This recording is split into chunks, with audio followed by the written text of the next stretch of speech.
My whole goal, so we'll just go ahead and jump into the presentation. My whole goal is to help people learn how to rebuild trust and intimacy in your marriage. And I want to share some of the most common pitfalls so you can avoid them and progress quicker. And lastly, I want to show you that there are effective ways to connect with your spouse in your relationship other than sex.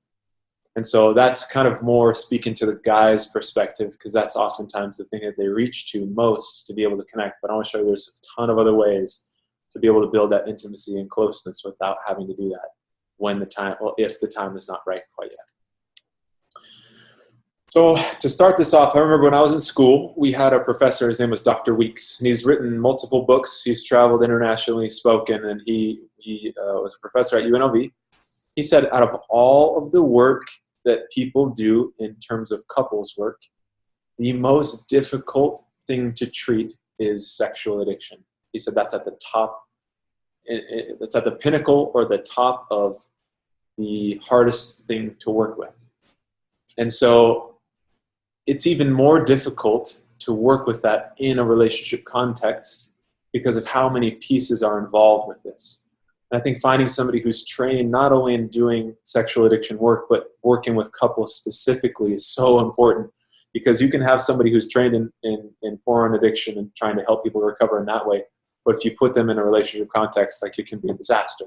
There's specific ways you need to work with that. And so Bill Doherty, he's a pioneer. He's he's a top researcher in the field of marriage and family therapy. He's been around forever, again, written multiple books. He said that there's a good reason why most marriage counseling doesn't work, because couples therapy may be the hardest form of therapy, and most therapists aren't good at it. And again, this speaks to kind of what Dr. Weeks was saying. It's hard. Working with couples is hard if you don't have a map.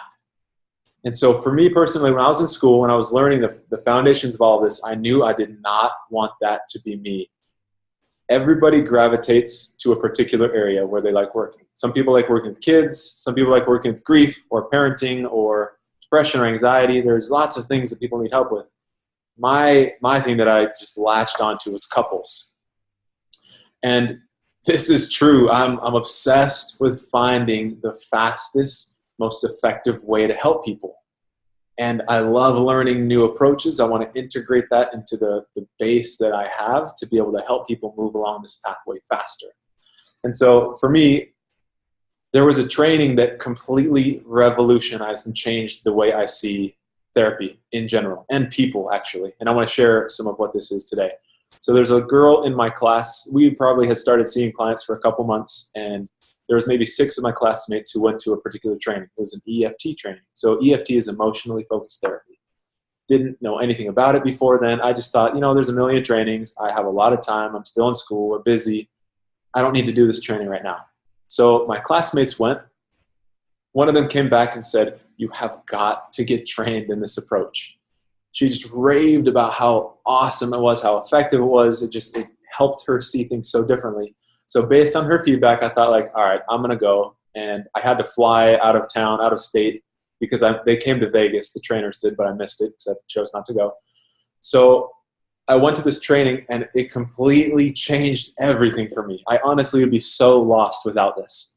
So I want to share with you some of the things that they taught us that helped me see relationships and people so differently. The first thing that they taught us was that we are hardwired for connection.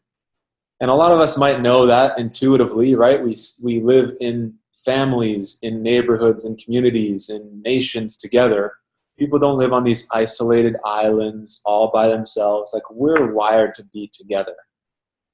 And so as a result of having a secure connection with somebody else, a significant other, or multiple significant people, some of the benefits we experience from this are we have a higher degree of self-esteem, we have an increased level of resilience, stronger immune system, we recover faster from illnesses, we cope better from stress and trauma, and we can deal more effectively with strong emotions and impulses.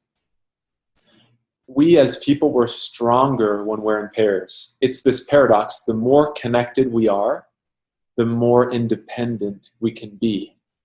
And so this goes against the culture, especially in the US, right? It's like you should be independent. You shouldn't need anybody else. You should handle stuff on your own. Men especially get this message, you know, don't be emotional. We can only show anger. Like all these things that are completely false that not only negatively impact us, but they impact our relationships as well. And so they started off teaching this base of how crucial this connection is for us. And when we don't have it, we suffer.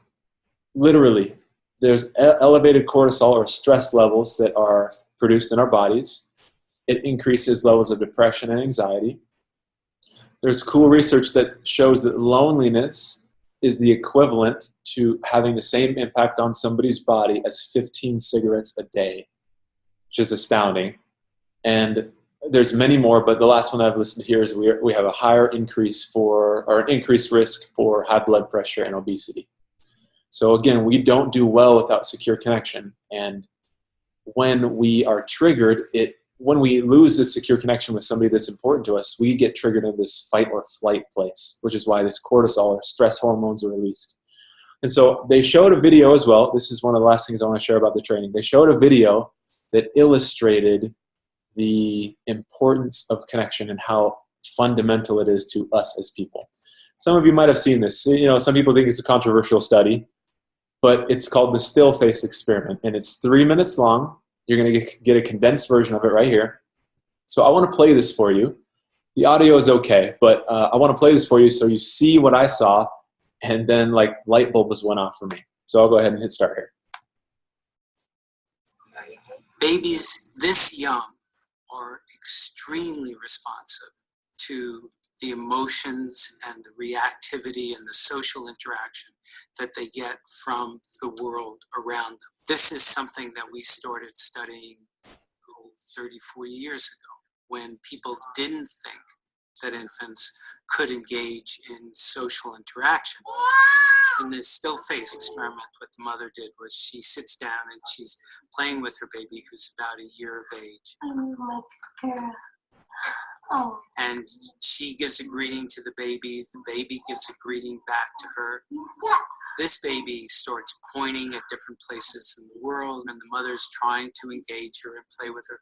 They're working to coordinate their emotions and their intentions, what they want to do in the world. And that's really what the baby is used to. And then we ask the mother to not respond to the baby. The baby very quickly picks up on this, and then she uses all of her abilities to try and get the mother back. She smiles at the mother. She points because she's used to the mother looking where she points. The baby puts both hands up in front of her and says, "What's happening here?" She makes that screechy sound at the mother, like, come on, why aren't we doing this? Even in this 2 minutes, when they don't get the normal reaction, they react with negative emotions, they turn away, they feel the stress of it, they actually may lose control of their posture because of the stress that they're experiencing.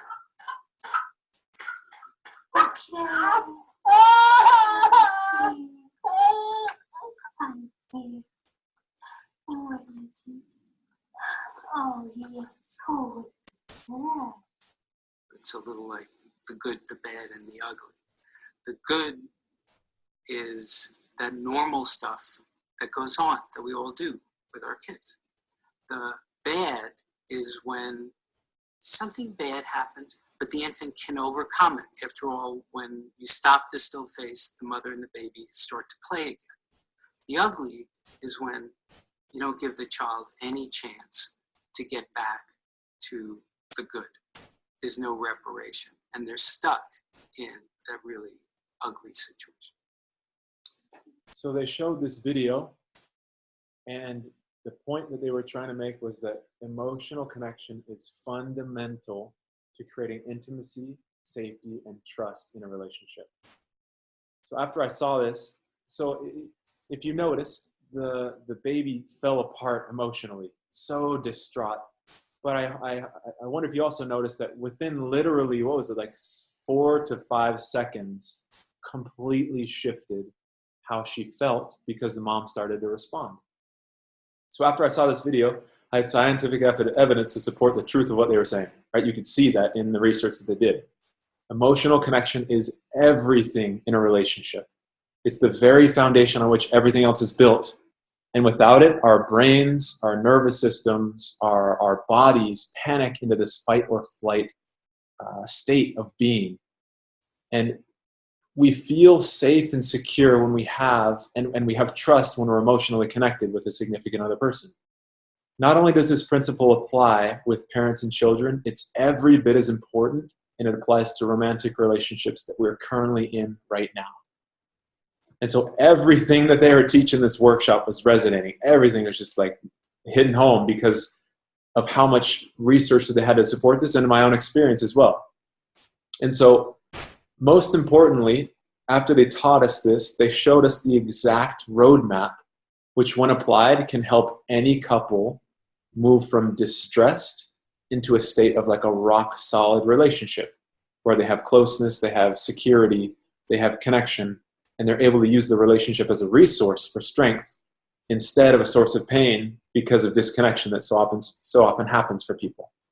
And so there were specific steps and stages that we could systematically just walk couples through, which is like good for me because I guess I think in those terms. I always think if this, then this. And in relationships, without a roadmap, you can just, you would think, well, I don't know, everybody's different. Not one thing works for everybody else. While that's true, we are all different. We're all made of the same stuff. We all need the same things. And emotional connection is at the core of it. And so once they showed us this process, how to walk couples through start to finish, like changed everything for me. And so I was on fire after this workshop. It was so exciting. I honestly felt like I got like the keys to the kingdom where I could know how to help any couple who walks into the room. And so, like I said earlier, my whole goal as a therapist is to help people get what they need as quickly as possible. And so now I had the most powerful tool to help create change in relationships. And EFT literally is the fastest, most effective approach to working with couples in terms of outcome research that we have. 90% of couples experience at least some improvement, and there's a 70% cure rate, which is astounding in this field where the research just hasn't supported or shown couples therapy to be super effective, but EFT absolutely is. And so I remember one of the first couples that I worked with who had a struggle with infidelity, and he had broken her trust. And so after one of our sessions, I remember going into the main room. So I was on campus at the time, and there were other therapists there, and a friend of mine walked in who had just passed by the couple who left my office. So he's like, "Hey, was that your couple out there?" I said, "Yeah." He's like, "Nice work, man." I was like, "What do you mean?" He said, "Well, they were hugging and they kissed outside of the main office there." And I just thought, like, wow, that's really cool. I don't feel like it wasn't me. I just helped them walk through that same process that I had been shown. And they were able to have a really powerful moment in session that week. And then outside of session, that it carried on. They were able to feel that closeness kind of moving forward, which is cool to hear.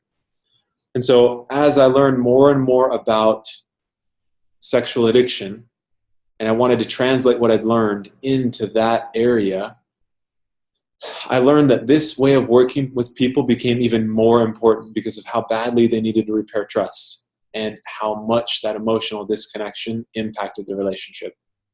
So there's one couple in particular who I began working with, and each of them had done really good work individually, but their relationship just wasn't where it needed to be quite yet. It's not where they wanted it. They weren't fully able to connect with one another. And so as I worked with them and showed them the steps to bridge the gap and to grow closer, they healed on an even deeper level, and their relationship became rock solid. And they're doing awesome right now. They have a high degree of trust in the marriage, and they've been able to move forward with their lives. And I don't work with them anymore. And they are in a really good spot. And now they're sponsoring other people and helping them through their own recovery process. And so for those of you who want to recover from the impact of a sexual addiction or pornography addiction and the pain and the trauma it causes, and to rebuild trust, developing an emotional connection significantly speeds up the process. And that's the thing that actually leads to sustainable and lasting recovery. Because, I mean, at this point, we have decades worth of research to support how important emotional connection is. Yet the thing that got me was, as I looked around, there was almost no one doing this kind of work with couples who have been impacted by pornography addiction. And for me, this is like mind-boggling that so many people are working as hard as they are in recovery and aren't doing couples work, this particular kind of couples work, to build that kind of emotional connection with each other. It's really hard for me to watch couples struggle and spin their wheels because I know how vital this piece is to the healing process. So honestly, I truly feel like this is my moral obligation. It's like my mission to help couples understand this golden information that somebody helped me understand. And my confidence in this approach is completely unshakable. I've seen it work so many times with so many different couples. I've literally spent thousands and thousands of hours working with couples. I love it. I've seen people come in with destroyed trust due to infidelity or sexual acting out, or couples just who don't know how to connect and feel like they've fallen out of love, or who are just distant from each other. It's one of the most amazing things to see them learn the process of how to heal and apply these proven steps that bring results. And literally any couple who comes into my office to see me, I'm totally confident that I can help them. And it's not because I'm this know-it-all therapist, because I just know everything and I have it all figured out. It's not that at all. It's just there's literally a crystal clear map to bring couples from distress to completely secure again. I've spent years and countless hours studying and applying and understanding this method. And so when I remember being an intern and years ago sitting in supervision with people who weren't trained in this approach, and they'd talk about couples and cases that they were working with and how hard the clients were. And if they ever were going to say something like, I just can't work with them anymore, I'd be like, oh, I'll take them. I'd love to work with them. Because honestly, once you learn this approach, even clients included, once you learn the steps and the approach that's involved, it's literally like a pilot flying from A to B. They know how to get there. There's no guesswork involved. So this is exactly why I'm so excited about this approach, is because it's a clear roadmap, and I received it at the training. All I need to do is just like stick to the script. And couples, once they just follow the process, I get to just walk them through the process and things start to change for them. It's honestly one of the coolest things. And so if I could say one huge takeaway in this first part of the section is, your husband learning how to develop an emotional connection with you is critical to rebuilding your trust in a marriage. Now, of course, this requires the wife to be involved as well in the process of connecting, and she needs to be able to learn how to connect with him as well. But oftentimes the women are so willing and want that connection. It's a big part of it is just their husbands learning how to figure out to connect with them, because they struggle to be able to do it effectively. So if he's going to overcome his addiction, maintain his sobriety, and experience lasting recovery, and if you're going to be rebuilding trust in the relationship, skipping this part of the process will ensure that you spin your wheels for a long, long time. So people can gain sobriety, sure, by working on their own stuff, but the marriage will be left without the most powerful fuel it needs, which is this connection. This is fundamental to the entire process. And so just like you know how it feels when he's disengaged or numbs out or distracted, or just there's a distance between you guys, it creates like a sick feeling, almost like a void. Things just feel off. The opposite is true as well. When he's engaged and he's emotionally present and he's creating a very different experience with you, the feeling is totally different too. There's a feeling of fulfillment, one of safety, security, just a sense of closeness. You just need to be able to experience him differently on a consistent basis. And so if this has been a part of what's been missing in your own recoveries as a couple, this is probably why. And most people spin their wheels in this area. And it's not your fault. I mean, the information is, you probably just haven't had the information with clarity that you've needed. So you then might be wondering, what's the process then? I don't want to keep getting stuck, so how can we move forward? So a big part of what I want to share with you all today is to help you understand that both of you can learn how to connect with each other on an emotional level, especially your husband. It's a skill that can be developed, and it's not just that something that people are born with. It has to be honed. And a part of what I want to do is show you how that can take place. The next one, to develop the ability to be present and engage with each other. Again, that's a skill that anybody can learn. And the last piece is there's a way to use the relationship as a resource for strength and healing, which is so often the missing piece in most people's recoveries. They try so hard to be able to find that healing, but a lot of times don't use the actual tool that can help them achieve that result fastest. And so I've broken up this presentation into a few different main points that I want to share about. The first one is the difference between group and couples therapy. So now some of you might be thinking, my husband is doing good individual work. He's in his group. He's doing what he can. And it's very difficult sometimes to figure out how to integrate couples therapy. And so a big part of what's so important to understand is that group and individual therapy often focus on different pieces of the puzzle that build out a strong recovery. There are so many things that are necessary for a lasting recovery, right? Working through trauma, implementing healthy coping skills, reaching out. And the marriage is a significant part of what is negatively impacted by the sexual acting out. So I want to show you that group and individual therapy are tools that actually address parts of the recovery process that are not related to the relationship. And by solely relying on these tools to help you in the marriage actually leaves you feeling more stuck and hopeless, because it doesn't bring the result that so many people just desperately need, which is trust and intimacy and closeness and connection. And so again, you might be thinking, how is that possible? Why is that the case? There are two main pitfalls. Number one, groups often focus heavily on sobriety. Number two, groups don't have an attachment perspective. And what I mean by that is they don't keep the relationship and the foundation of emotional connection at the forefront when they're working with the individual. Oftentimes a group's a facilitator. I've sat in both men and women's groups. Often group facilitators are going to suggest specific tools and strategies for the people that they're working with that are very different than the strategies necessary for healing the relationship, because that attachment perspective or the relationship perspective is not in mind, or in other words, the relationship and the recovery are sometimes separated out. And so if groups don't have this attachment base, they're gonna share things that are not going to be able to help the relationship. Sure, they can help on an individual level, but individual and couple recovery are separate. So the first one, a primary focus of individual and group therapy is to get sober. Sobriety, of course, is obviously an important step in the process. We need helpful tools and ways to cope instead of acting out. And so it makes sense that this would be a focus, especially early on in the process. But it's crucial to understand what's actually at the core of addiction and why people get addicted to pornography in the first place.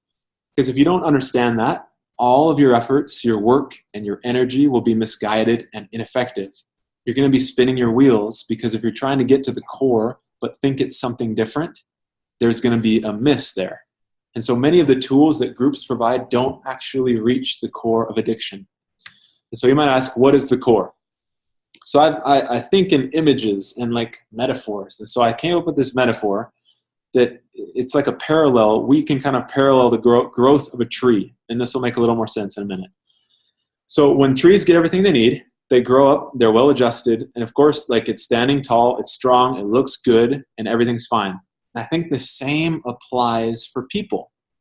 So when people get what they need, when parents, again, referring back to that still face video that we watched a little bit ago, if that mom is consistently there and then repairs when she's not, is emotionally present, available, like that's what we need as kids, as people.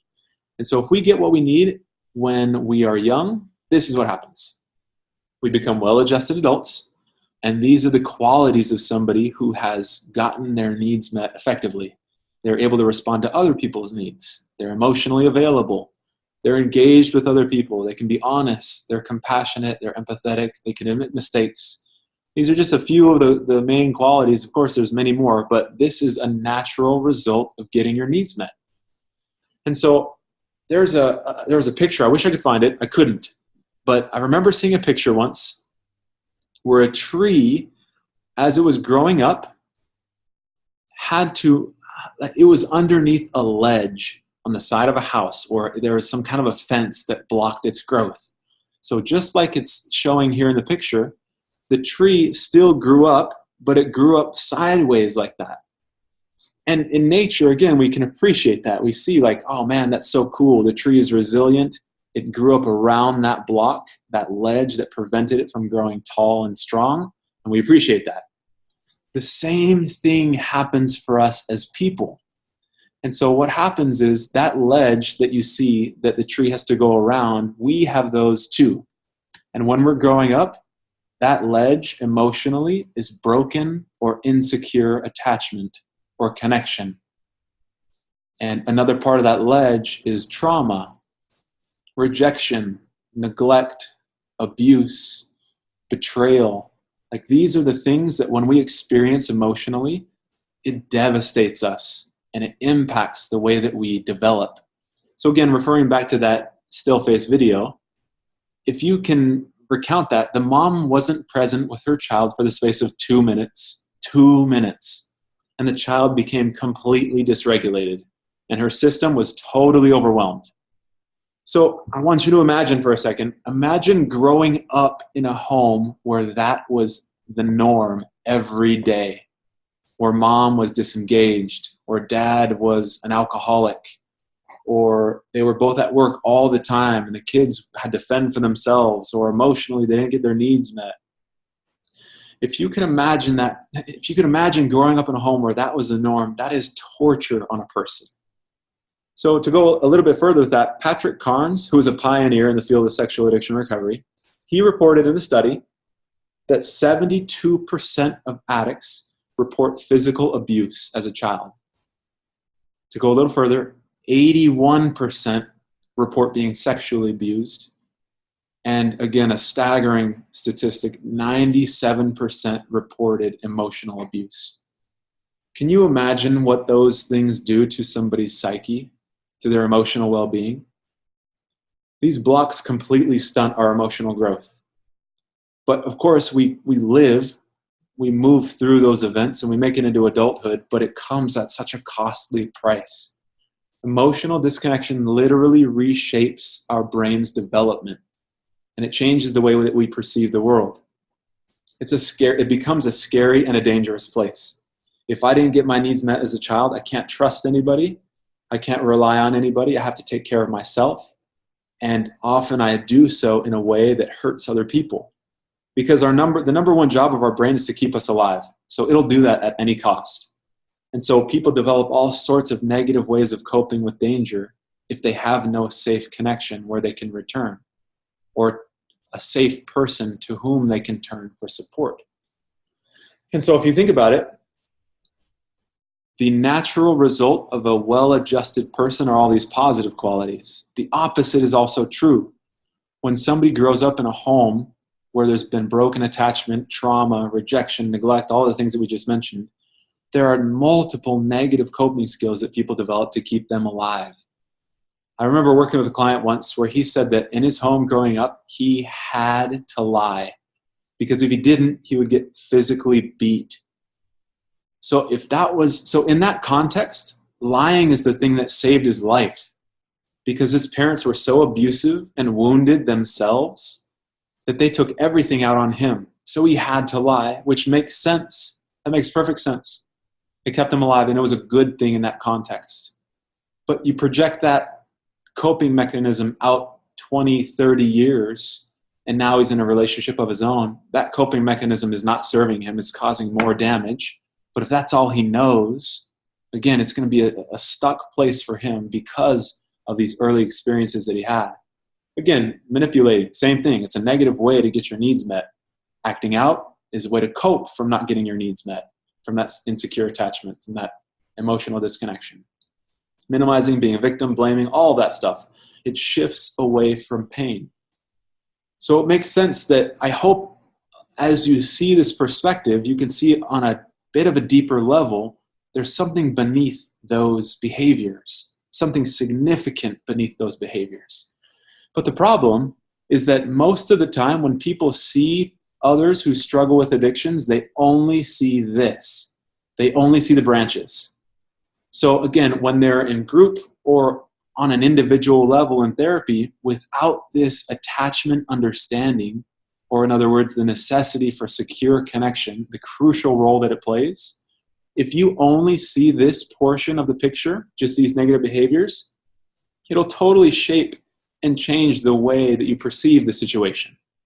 And so often, men's and women's groups get together and the context isn't described. They're not able to see the root. They only see the branches, and then they have to desperately try to figure out what to do. And so the mental health community has come up with all sorts of labels to define somebody who exhibits these behaviors. And so what do we call them? There's a couple things. Number one, we call them narcissists. And number two, we call them addicts. And so this is such a disempowering frame of mind. I can't stand these labels because they don't help. They only make things worse. Because again, if you only see these behaviors, you're left to just, okay, well, there must be something wrong with him. He must be a sociopath. He must be a narcissist because look at what he's doing. Without seeing that attachment base or where that came from, then you're going to miss everything. You're going to miss that he's a person underneath that. And so thinking about it in the relationship context, if you're married to a narcissist or like open quote, close quote, an addict. And by the way, so this is important. Being an addict has a very different meaning than somebody who became addicted to something. So please understand, that's not just a play on words. Those labels totally change the way we perceive this situation. Now, so think about it. What kind of hope do you have for you and your marriage if you're married to a narcissist or if you're married to an addict? There's none.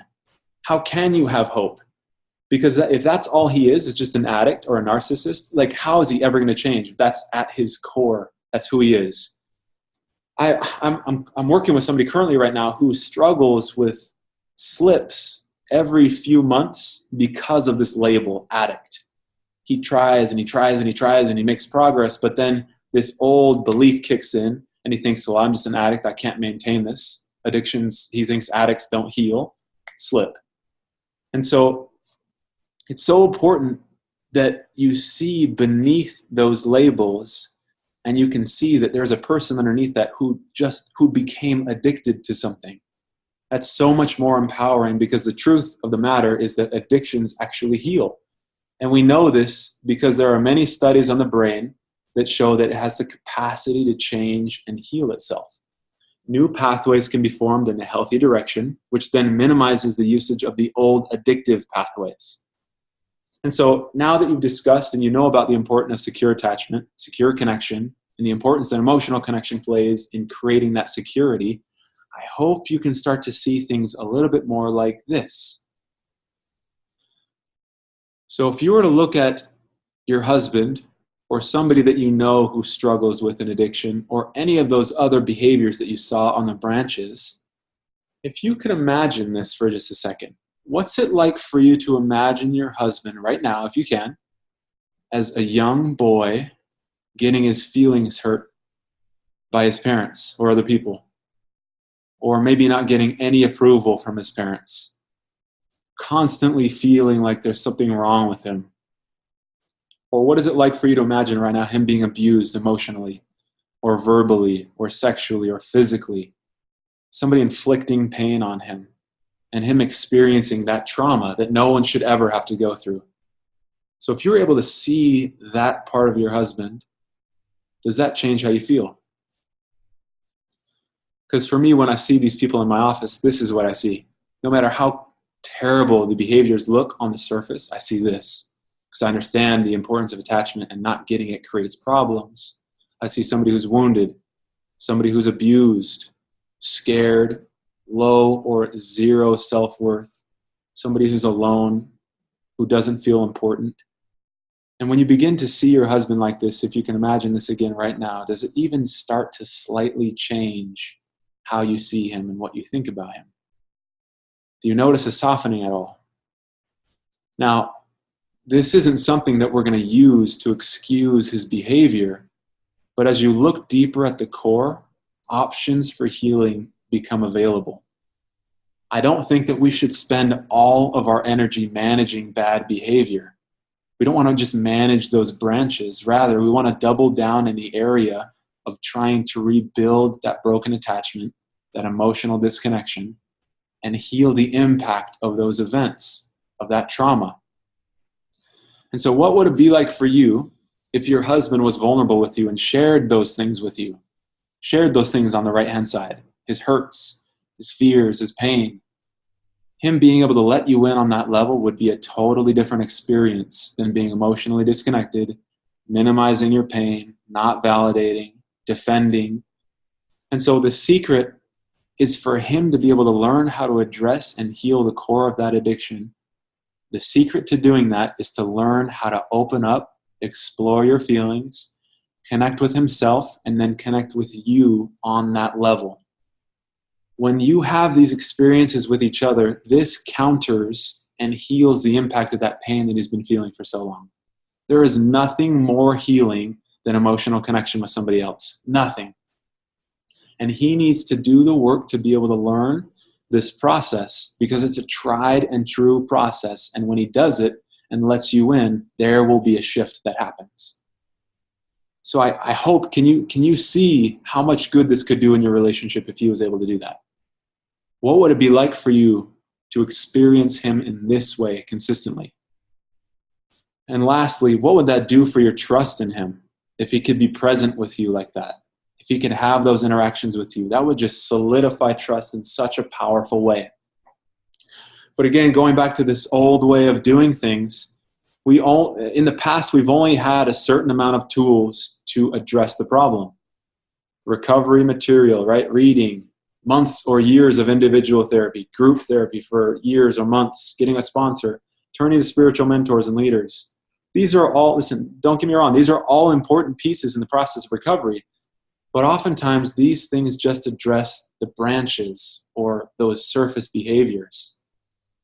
These are all good and necessary things, but none of them include developing an emotional connection with you. Getting filters in place, learning healthy coping mechanisms, meditating, journaling, exercising, doing dailies, all this is good. But if we just focus on those, the core of what caused the addiction and the core of what maintains the addiction in the present, that emotional disconnection, that does not get resolved. And so it's amazing to see couples when they work together to be able to create that trust and the emotional connection directly with each other, because then you see actual moments of bonding right then and there. So in my office, when I'm working with people with this approach, we don't just talk about the importance of connection. We don't talk about how it's necessary for him to be there for you and validate your pain and open up to you and share his pain. We walk through that process right then and there, and we create those moments in the session. When that happens, people get a totally different experience with each other. It's like, I remember having a supervisor tell me, you can describe what a hug feels like, or you can give somebody a hug. When you give somebody a hug, you know what it feels like. Same thing with this process. When you work directly with each other to make it happen, instead of working individually, where one person in the relationship is working on their end and the other is working on theirs. And again, there's a place for that, but the relationship needs specific attention. And so if this quote is true, which we have powerful research to support and validate and confirm this, the opposite of addiction is not sobriety, it's human connection. If this quote is true, my question is, why is no one making this the primary focus of recovery work and teaching men how to connect with their wives? You might say, but in group, they're developing connections with others. What about that? Yes, that's true. Yes, please have them continue to develop those connections for sure. But the problem is that none of those people are you. that you as a wife are your husband's primary attachment figure, or in other words, the person who is most significant, to whom they can connect for support. You as the wife mean the very most to him. His group members, his friends are going to be important to him, sure, but when things aren't going well between them, that's going to be on a totally different level than when things aren't going well between you and him. That is the source of most of his pain. Groups can be helpful to create those friendships, but the marriage is the most powerful source of connection that we have. So we have got to learn how to leverage it to overcome addiction, heal trauma, and rebuild trust. So again, of course, we want to find healthy ways to cope from the addiction, create a new lifestyle instead of the old one of isolation and numbing out. But as we focus on the core of the issue, repairing the emotional disconnection, creating the new bonds with each other in the marriage, this is the natural result of that. When we get our needs met in the present, even if we didn't get them met when we were kids, we become well-adjusted. We heal. All of the positive qualities mentioned here begin to develop because getting our needs met, that emotional connection helps us become well-adjusted, and we can absolutely heal even from a long-term addiction. So to summarize, focusing on couples healing, on the relationship healing, can be such an important piece in the process. And oftentimes, without focusing on it, people will spin their wheels for even longer. So I think doing this emotional work is crucial. And so then you might be wondering, is individual work important? Of course, absolutely. Please don't misunderstand. But what I hope that you're beginning to understand is that not including this emotional work between you and your husband is leaving out the most important process of the equation. But if you want to rebuild trust in your marriage and intimacy and closeness, then making that emotional connection between you two a primary focus is totally critical, because creating that connection is what brings trust, not him checking off the boxes. So let me share with you one more point. A lot of times, women whose husbands are doing good individual work, they attend group, they write in their journal, they have helpful tools in place, but the women still don't trust them. And they feel like they have to protect themselves still. They don't feel like they can let their walls down until he's able to be emotionally available and learn how to be vulnerable and connect. They spend lots of time spinning their wheels. So again, just to reinforce my point, when he's emotionally present and can validate your pain and be present with you, that is the exact place where trust and intimacy are built. It's an emotional process. The difficulty is, though, is that so many women, when they learn about the importance of connection, they do their best already trying to share how they feel and be open and vulnerable, but it's so difficult and tiring for them to feel like they're the only ones trying. This is what often women say. I can't keep opening up and getting hurt when he doesn't respond. I try, and no matter what I do, he just won't connect with me, and I'm sick and tired of the pain that it causes. And so one of the most common misconceptions about emotional connection is that it's the wife reaching for the husband, that's what emotional connection looks like. Emotional connection is not a one-way street. By definition, it's two people coming together, not one person endlessly pouring out their heart to the other person with their wall up. That's not it at all when I say emotional connection. He is responsible for being there for you just as much as he needs you there for him. So I want to share with you one of the main reasons why people have such a hard time connecting, which leads to burnout and then the retreating and protecting ourselves, which is just another painful place as well, because that emotional isolation is not good for us as people. So this is one of the most core concepts of EFT. There is a dance of distress, or in other words, a negative cycle that every couple gets caught in. And everybody's cycle looks a little bit differently, but again, the same themes exist throughout. So I want to share with you a story of a client that I worked with that initially I was like, oh gosh, like what do I even do with this person? So I had this couple come in, they drove in hours away. I was working at a clinic at one point where they were offering free assessments. And so this couple drove in, spent hours driving to get to the office. First session, I sit down with them and, you know, it's like, okay, what are you here for? And they tell me it's pornography addiction. And he then tells me he doesn't think he really wants to give up his addiction. So as soon as I hear that, I'm like, okay, like, what am I supposed to do with this? I'm thinking this to myself. It's like, okay. But again, I'm empowered with this knowledge of the process. And I know there's something beneath that. So because I know there's something beneath that, I'm empowered to ask questions to get to what the root of that is. So we spend some time and I ask him some questions. And the thing that gets to him, the thing that opens him up, is he talks to me about how he has no other way of coping other than his addiction. That's what he eventually gets to. And then I ask him, what would it be like for you to get, what would it feel like for you to give up your addiction? And he said, I'd be scared. I feel fear when I think about giving up my addiction because I don't have any other way to cope. And so when I heard this, again, I realized, like, I know what's beneath that. Beneath his seeming indifference is just, it's fear. He's afraid. And so this is how this cycle kind of maps out. On the surface, above the line, that's our behavior. For him, what his behavior looked like, he was disengaged and there was minimal recovery effort. And this back and forth, like, I don't know. That's what I saw. That's what his wife lived with constantly. But as I asked more questions, again, I got to what was beneath that, which was fear. And so how this process works is you have fear, the feeling underneath drives the behavior, and it shifts into an action. So his fear propelled him to disengage because he didn't know how else to do it. Which then, if you follow this thread, this then impacts her emotionally. And I'm sure you can guess what she felt when she saw her husband disengaged and not doing any recovery work. She felt fear. And when she felt her fear, it came up and translated above the surface into her attacking, demanding he get into recovery, being critical, yelling, angry. And the problem, though, is that because she's afraid and it came out that way, he misinterpreted the situation, right? He couldn't see her fear and her longing for him to be engaged in the process so she could feel safe.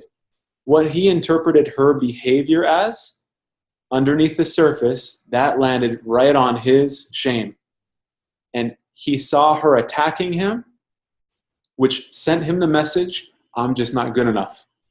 I'm failing my wife. I'm scared because I don't want to lose her. And so what does he do? Again, comes up above the surface and shifts further into something that doesn't help. He becomes defensive and angry and pushes away, which, following the thread, triggers another feeling in her. She feels unimportant, which then triggers another action for her. She controls, tries to make him do recovery. Again, and this thing goes round and round. But what's so key to understand is that these actions on the surface make perfect sense when you can link them with the feeling underneath them. Of course, she would try to control him. Of course, she would want him to do his recovery work because she's scared. She's scared and wants him to be in recovery so she feels connected to him. The addiction pulls him away from her. And thinking about this attachment base, if the addiction is this counterfeit attachment and he turns to that instead of her, she's going to be all by herself. She's going to be alone. She's not going to feel important, which is going to trigger her fight or flight, which is what you see, right? She attacks, she criticizes, she yells. It's this fight part of her that comes out because she's afraid. It makes perfect sense. And so you can imagine going round and round in this pattern. Guess what that feeling leads to? Guess what this cycle leads to, rather? Feeling totally burned out and exhausted. So what do you do then? Number one, you have to have different interactions with each other because different interactions create different results. So this is what I did when I was sitting with them. We got into his fear, and what I had him do was I said, can you tell her that right now? Could you tell her that when you say you don't know if you want to give up your addiction, it's because you're actually scared and you don't have any other way of coping? He turned to her and said that he was scared, and immediately the feeling in the room changed. He became emotional and he almost cried. it went from this disengaged, minimizing kind of an approach or feeling to this very soft side of him, who, when he opened up, his wife never got to see that side of him. She always experienced him on the surface. So what do you think she felt in that moment when he shared with her his fear and was vulnerable? And so in this approach, I always check in with the wife or the other person after they share. And I'm always curious, what happens for you when you hear this? And it was such a relief for her to be able to see, it's not that her husband doesn't care about her and is choosing the addiction over her. He's at the core, he's just scared and he doesn't know how to do it any differently yet. It was such a different experience for her. These small moments and conversations are what help create trust and emotional intimacy. Because if you know that your husband will come to you when he's struggling, or if he's feeling triggered, he shares with you the feeling that leads to the trigger, that's going to help create trust like nothing else. And if you know the result of developing that trust and emotional intimacy and closeness, that's what brings this healing. And so what we need to do is, instead of interacting on the surface where he becomes defensive and angry and disengaged and she responds like this, it's going underneath the surface, sharing the fear, the sadness, the shame, and this changes the whole temperature of the relationship. And so how this fits into the bigger picture, again, referring back to the core of addiction, insecure attachment, or in other words, emotional disconnection, broken bonds, broken emotional bonds, trauma. This, when the fear and the sadness and the shame underneath the surface is shared, it shifts from broken attachment to secure attachment, and healing takes place. Secure emotional connection. This is not only a healing influence, but it's the foundation of a sustainable and lasting recovery. Not only does he get to become more developed as a result of being vulnerable and reaching out to you, and in this way he's learning how to manage his emotions and his pain differently instead of numbing and acting out. Not only does he get these benefits, but you get to connect with the part of your husband that you've always wanted to have, which is his emotions, him to be open with you. As he learns to let you in, you can actually experience you can begin to experience trust, because you're experiencing him differently instead of the same old destructive behaviors that are a result of unexpressed emotions. So are you seeing how powerful this approach is, this emotional connection? Are you seeing how this could help your relationship? Do you feel like you're starting to see how this could apply for you? And so your husband just needs a little bit of help identifying and sharing his feelings. That's all. There's nothing wrong with him. It's not that he doesn't care about you and he wants you to suffer and he just wants his addiction. He doesn't care about his family. It's not that at all. It's very easy, though, for women who are stuck in this pattern with their husband to perceive that he doesn't care. And it's almost like, how could you not? How could you not think that? If all you see is disengaged and distant, he doesn't respond to your needs, like, of course you're going to think he must not care about me.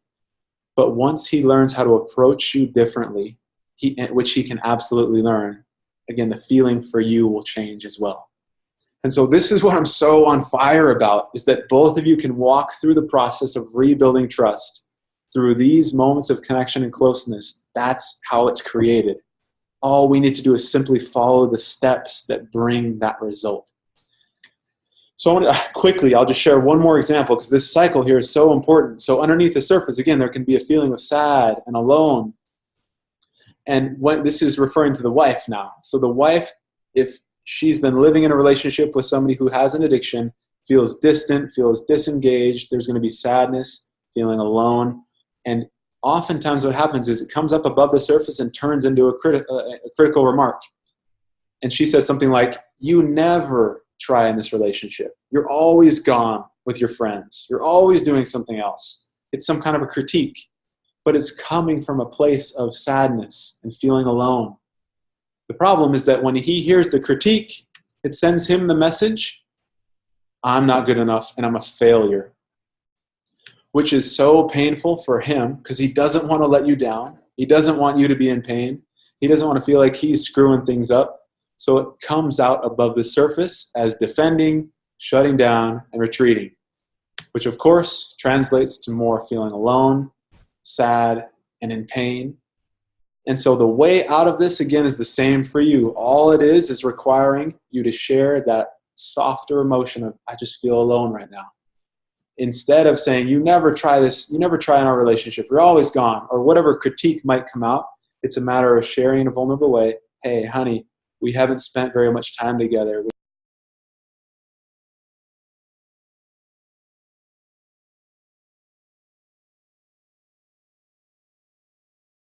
Which makes me sad because I value our relationship.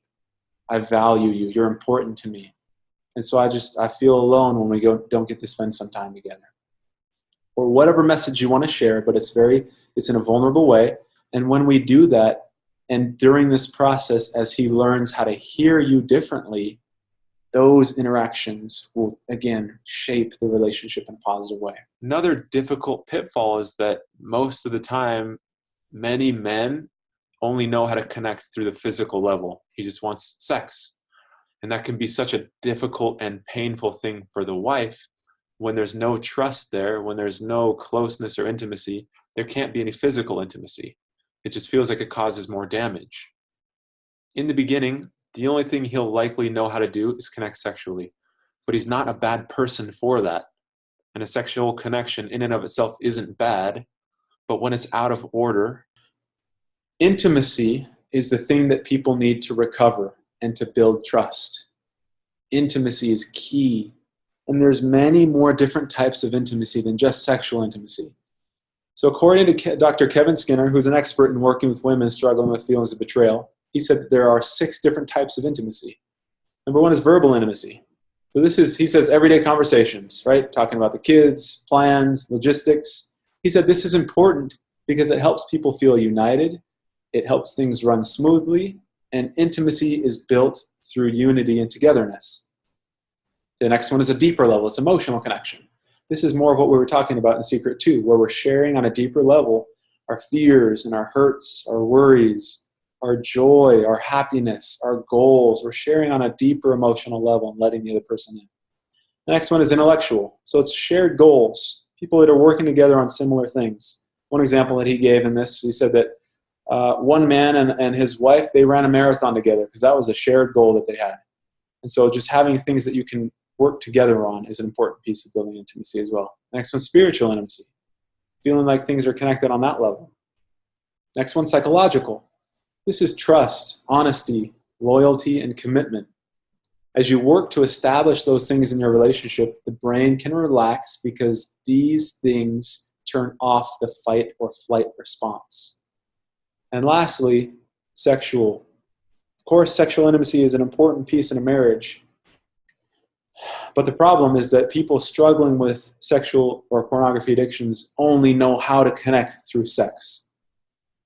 The problem isn't with sexual intimacy in general. The problem is that if that's the only way they know how to connect, there's an issue because things are then out of balance. Not only that, pornography addictions destroy the sexual aspect of a relationship because of the impact that the acting out has. This is a powerful way to connect with your spouse. But if it's the only way, you're out of balance. But when it's used in a proper manner, it's a good thing in a marriage and it helps build and bond us to our spouse. But if it's done before repairing the damage in the relationship, it can feel even more detrimental to the marriage and especially to the wife. So without putting proper balance in sexual intimacy, it can feel exhausting for both people in the relationship. And I say both people because he's endlessly seeking it when the relationship isn't stabilized or it's not secure. And the wife is usually not feeling comfortable and she doesn't want to have sex and pushes away because she's feeling hurt and she doesn't feel safe. And this is often misinterpreted. Again, this links to that same cycle, right? This fear comes up, feeling unsafe, feeling hurt. She pushes away. He interprets that as rejection. He feels not enough. His needs aren't important. And then this whole negative cycle just sparks up over and over again. So the problem isn't that the problem is not that they want to connect with their wife through sex. That's not the issue. The problem is that if that's the only way they know how, and in addiction, it becomes a compulsive, destructive force, then it's not geared towards connection. It's more about coping, and distracting, and using. just becomes distorted. And so how this positive feedback loop works, Sue Johnson, who developed emotionally focused therapy, who is one of the foremost researchers on couple relationships and attachment, she says that oxytocin spawns trust. When we have trust, that generates closeness and can set the stage for a healthy sexual experience. Sex stimulates oxytocin, which then creates more trust as this feedback loop spins in a positive direction. And so this is an important thing to talk about. Oxytocin is, they call it like, the nickname for this is the cuddle drug or the cuddle hormone, because oxytocin is a powerful chemical that's released in the brain that bonds us to our partner.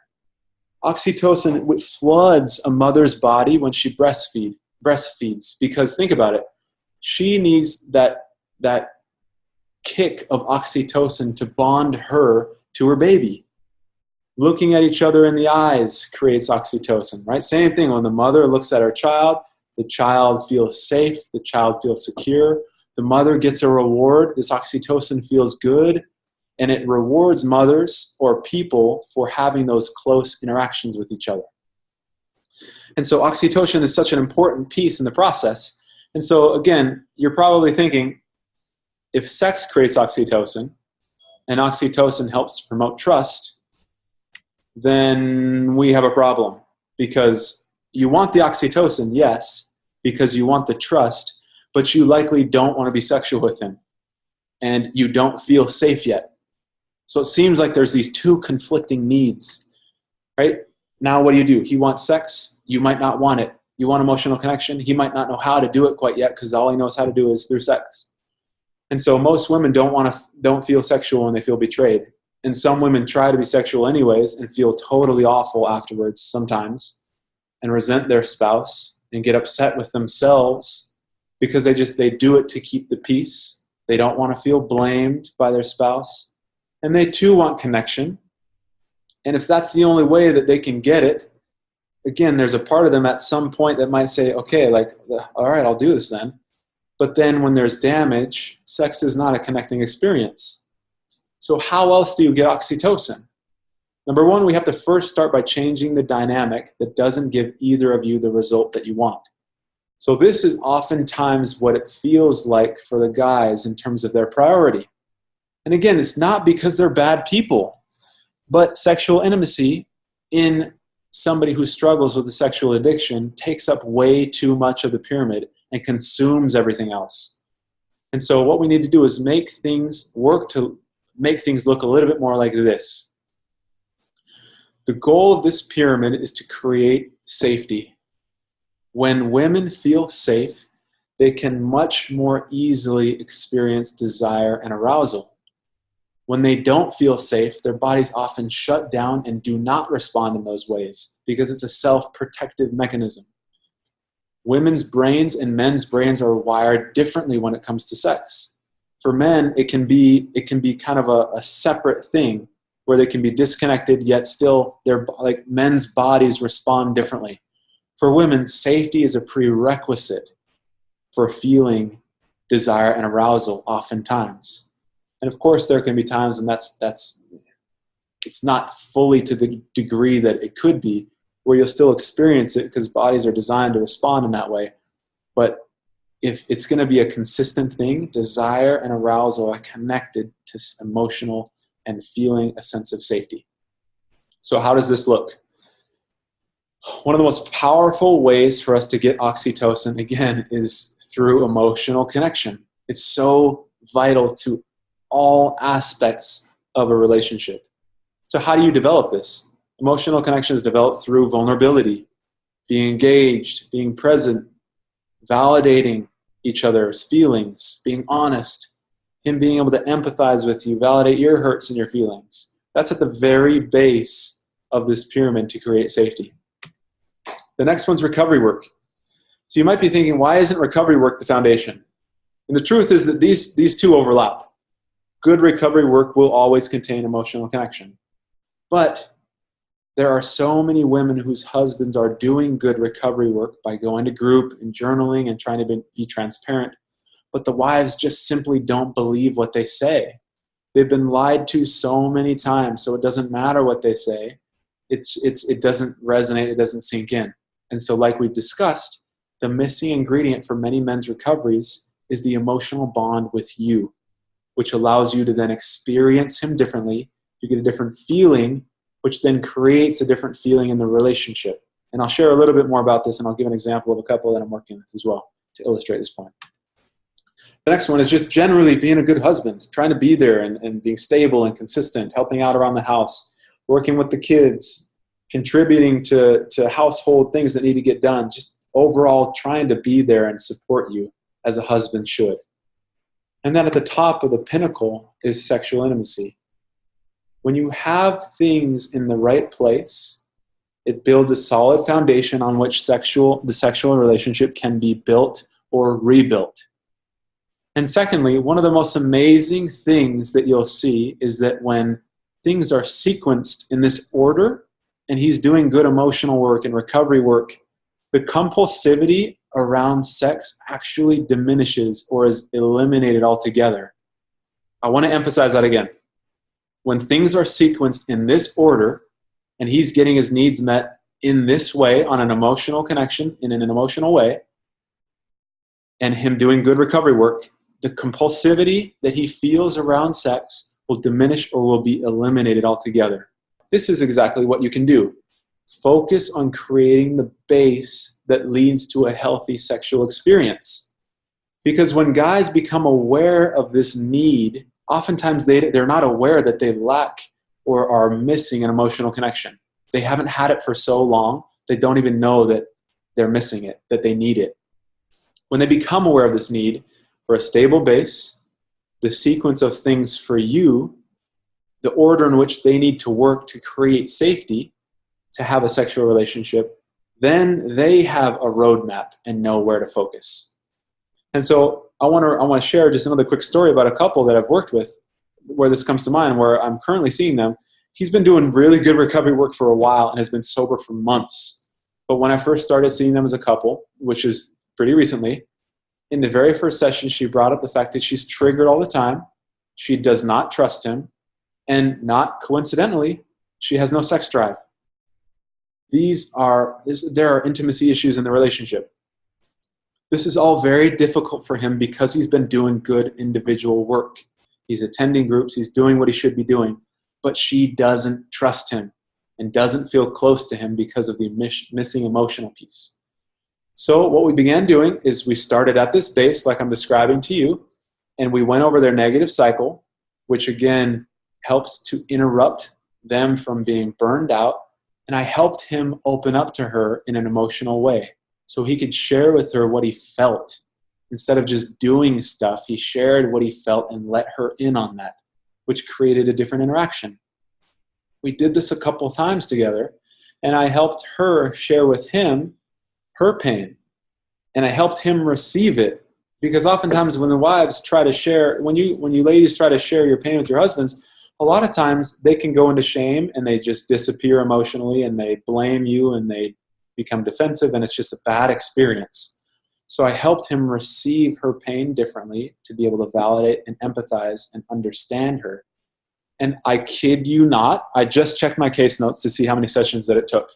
But literally on the third visit, she opened up with her struggles on their sexual relationship, and she said that I don't want him in that way right now, but I want to want him because of the work that he's been doing. Again, this is not a coincidence that when we work on emotional connection on that part of the relationship, and when he's consistent in doing this work and recovery, she wanted to want him again. That's the place where things happen. If you don't have a desire, that makes perfect sense. Why would you? If you've been hurt, if you've been betrayed, and if you suffered, of course you're not going to have a desire to be intimate with him. But when he does his good work and can connect with you and be with you on an emotional level, that part of you that wants to connect with him can come back. And then you can start to do work around that. So again, we can repair the wife's pain in the relationship we can also repair his pain, his trauma, his sense of rejection, his hurt. And the healing is a mutually edifying experience. The last thought that I want to share to you that goes along with this is that a part of the reason why there's such a compulsive feel for sex is because a sexual addiction has nothing to do with sex. So this might not make a whole lot of sense to you depending on where you are in your recovery process. If you're early on, you might not have heard this before, but it's true. A sexual addiction has nothing to do with sex. Just like a gambling addiction doesn't have anything to do with money, or alcoholism doesn't have anything to do with alcohol. It's just simply a means to cope with pain. It's all just about emotional mismanagement. Most addictions are at a base level a desperate attempt to find a substitute for missing attachment and connection. So it doesn't matter if it's alcohol or drugs or food or sex or Facebook or sports there's a million ways that we numb or cope. But people turn to all sorts of substances and behaviors to numb out the emotional pain of trauma, of disconnection, of shame. And people with a sexual addiction just happen to choose that behavior to cope with their pain. So again, I think about it in these terms. It's like a metaphor. If you have a bucket that you try to fill, the answer is not more sex. That's the same answer. The same answer, the thing that we're focusing on is emotional connection. But if you fill the bucket and he thinks that with sex, what happens is without him having repaired on an emotional level, it's like there's a bucket with a crack in it. So this is kind of like that tree I was referring to. The bent tree is like a cracked bucket as well. Doesn't matter how much intimacy, sexual intimacy there is in a relationship. Because there's disconnection on an emotional level, all of that high, that emotion, that neurochemical release will quickly fall through the bucket because it's not secure yet. So then what happens is the wives hear the messages from the husband, well, we just need to have more sex. We need to have more sex. We don't do this enough. So sometimes, again, the wives will try and they'll do it and they'll try to fill the bucket up again. But then what happens is there's more that comes out and it's never ever enough. It'll never be enough because it's not about sex. What they're trying to do is repair their emotional disconnection, but that's the tool that they're using it. So what we need to do is repair the crack. And once you heal the crack, intimacy, whether sexual or otherwise, feels like it lasts. And that emotional connection, that closeness in the relationship is built and both people are edified by it. And so again, the answer is the same. It's the same thread that we've discussed through this whole presentation. It comes back to emotional connection every time because that's what repairs shame. It helps to heal trauma. And sex then becomes less compulsive because it's more fulfilling, because it sticks, because the bucket is healed. Or in other words, he's able to retain it because there's emotional glue that bonds you with him. And so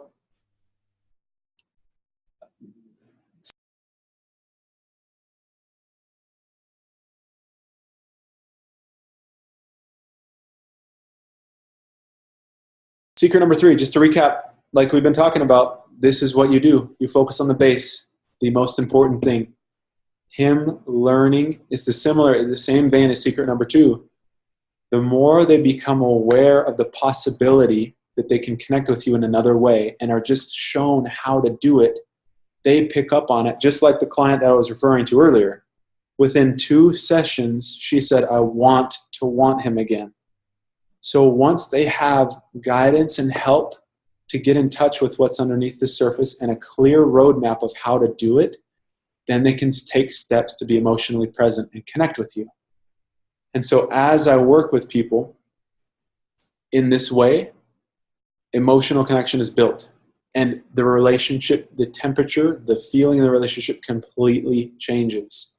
And everything can start to heal. But I hope the very main takeaway that you have from this is the crucial need for emotional connection. And there is a way of being able to get that need met in an effective way so both of you can heal and grow from this. Now, the path is clear. Once you have the roadmap, you're able to just follow the steps and systematically walk through from A to Z, which when you put in the work and you do the steps that actually translate to the result that you want, you get that result. You feel that closeness. You feel the trust again. And when you feel trust, everything in our brain, our body, it slows down. We feel less anxious. We feel less depressed. Life takes on new meaning because we have that significant other person that we're bonded with, because we're hardwired to bond in that way.